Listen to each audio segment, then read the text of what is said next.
Premio Club Ippodromo, buoni cavalli anziani. 1 Brigitte Giasseon, Natale Cintura al posto di Roberto Vecchione, 2 Back on Top Giuseppe De Filippis, 3 Ida Griff Maurizio Cheli, 4 Rubacuori Alca Roberto Ruvolo, 5 Beethoven Griff Nicola Saracone, 6 Stepping Space Boy Vincenzo Gallo, seconda fila 7 Barcella Burlon Matteo Orlando, 8 Alissa Trio Marco Stefani, 9 Americ Clemar Vincenzo Piscoglio, 10 Acqua Tinta Font Carmine Piscoglio.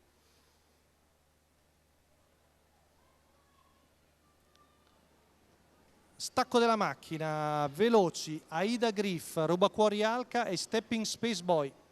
Numero 5 Curva Beethoven Griff con Aida Griff che è partita molto bene, si accoda secondo, Rubacuori Alca attacca all'esterno Vincenzo Gallo con Stepping Space Boy. Numero 10 e dopo 200 metri violenti in 14,1 è il battistrada.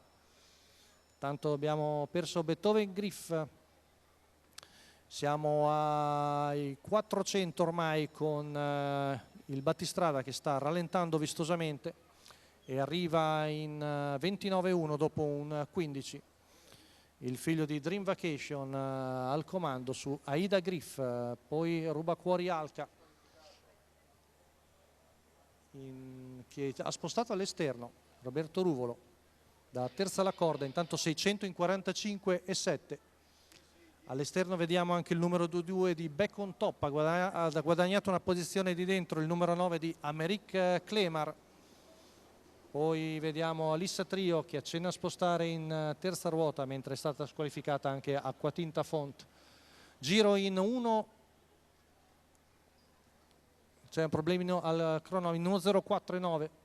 Ma Stepping Space Boy passa il chilometro in 1,16, allunga l'allievo di Vincenzo Gallo, sempre in seconda posizione lungo la corda il numero 3 di Aida Griff, poi Rubacuori Alca all'esterno, pedinato da Back on Top, retta di là, passata in 13,7, siamo sulla curva finale, allunga ancora il battistrada, poi Rubacuori Alca che ora può rifiatare ancora alla corda, siamo a poco più di 200 metri dalla conclusione, in vantaggio Stepping Space Boy, poi Rubacuori Alca e Back on Top, ultimi 100 metri, allunga Stepping Space Boy ma Back on Top lo aggredisce, alla fine lo va a battere il doppio per Giuseppe De Filippis che viene a vincere con Back on Top al secondo posto, Stepping Space Boy al terzo, il numero 4 di Rubacuori Alca.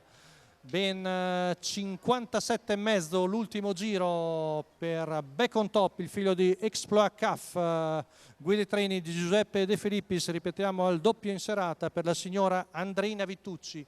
Dopo percorso coperto esterno viene a vincere su Stepping Space Boy, mentre terzo discretamente Rubacuori Alca.